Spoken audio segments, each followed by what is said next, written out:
So I just showed up at my in-laws' house and their pool is pristine. Not a good example of how to use a robot vacuum. I told them we needed to dirty it up a bit, and my mother-in-law went a little crazy with handfuls of leaves and dirt. But why not put this thing to a little extreme test? So like my father-in-law, grab a buddy, grab a beer, and let's sit back and see what this thing can do.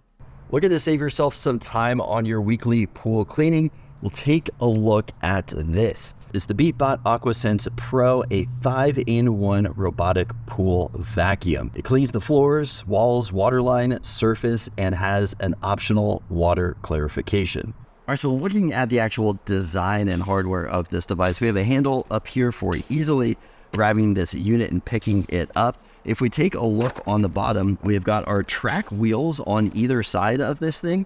And then we have 4 brushes that all spin independently of each other. So this thing can be able to turn around.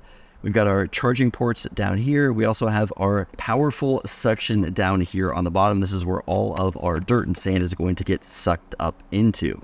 Now, flipping it over, taking a look at the front of it right here, we've got our manual buttons here on the front. So we've got power, floor, floors, and wall. We've got our everything button that's going to do everything, and then eco. Eco is pretty cool because that is going to allow us to throw it into the pool, and every 2 days it's going to run on its own. So I like that one right here. We see we've got our motor, one of the motors right up here. Now down here on the front, we have got our compartment for putting in our clarifying agent.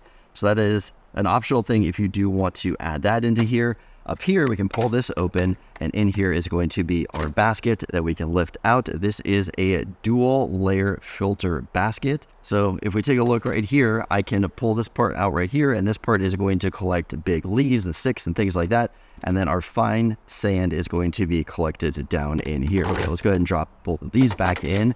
We start cleaning that up. We've got our suction up here on the front. That's going to open up for our suction compartment right there. Get that closed.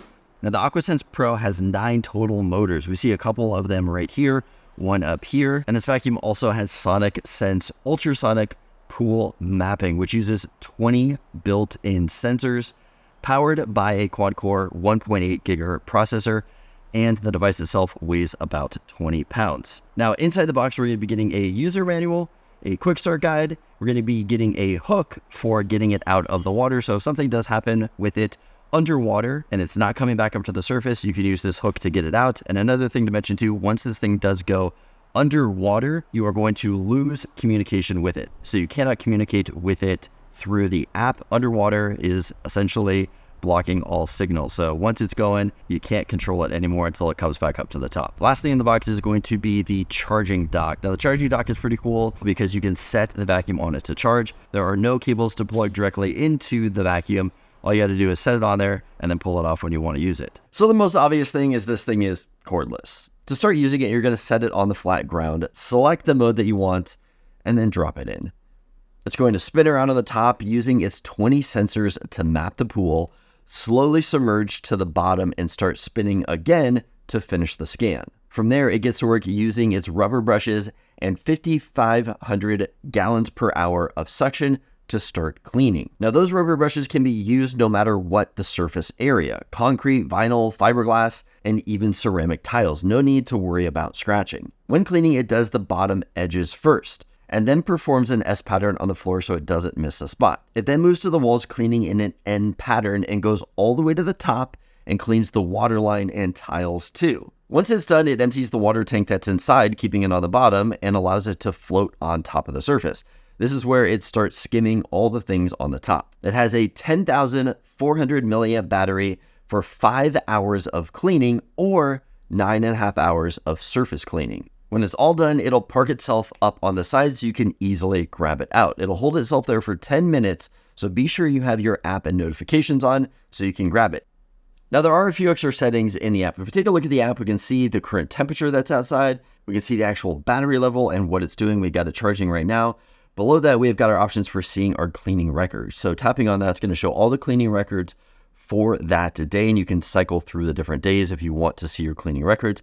And then here at the very bottom, we can select our zones. We're going to have a few extra zones in here that we're not going to see as the physical buttons that are on this device, but we see that we've got the quick mode, the standard mode, and the pro mode Oh, and then also the eco mode. Those are all the buttons that we're going to see on the actual unit itself, but we have a few more. We also have custom mode. So custom mode is going to allow us to go in and select which ones that we want to maybe spend a little bit more time on or avoid altogether. So let's say for the surface, I got a lot of leaves or something. Maybe a storm came in. I want it to do the surface twice. Let's say the floor, also do twice. Walls, maybe not so much. We'll only have that do it one time if you want to set that custom mode up. We also have another mode down here that is a beta feature, and it's called multi-zone mode. So I'm going to go ahead and select that one right here. And that one is going to be designed if you have multiple large stepped areas. So maybe one of those, what do they call them, sun shelves or something like that, where it's an area that may be at a different level than the rest of the pool. This is going to be more of an ideal zone for that one. That one is in the beta features. Now to turn that on, let's go ahead and back out of here and go up to the very top right corner. You see the 3 dots. I'm going to go ahead and tap on those 3 dots. And then we've got our beta feature right there. And this is where I went and toggled that feature on. By default, it is not on. Another great thing that I recommend about the app is that you're also going to be able to get any firmware updates. So if there are any issues or fixes that may be needing to go to this device, it can be fixed through firmware updates. So firmware updates is a big one. And then also being able to get those notifications when the vacuum is done is also very helpful to use through the app.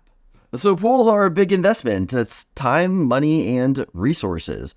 But doing the Beatbot AquaSense Pro can alleviate at least one of those with your time. You're going to spend a lot less time maintaining this thing on a regular basis, which is why I like this device so much. Another thing that I wanted to point out with Eco Mode. Eco Mode's pretty cool. It's something that we've been using because what it does is that you can set it in the water and it's going to do an express clean of the pool, and then you just leave it in there. You don't have to actually take it out. You can leave it in the pool, and then every 2 days, it runs again. I believe it can run for roughly 8 or 9 days, and then you got to pull it out and charge it. But to be able to leave it in there and let it run is awesome. Now, when I go on a vacation, I can just let this thing go for a week, put it in eco mode. When I come back, the pool is not a dirty mess. Something that's pretty cool about it too. If you guys want to know more about this device, take a look at the links in the description. If this video was helpful, give it a thumbs up. Let me know that you liked it. As always, don't forget to subscribe for more content like this, and I'll see you guys in the next video.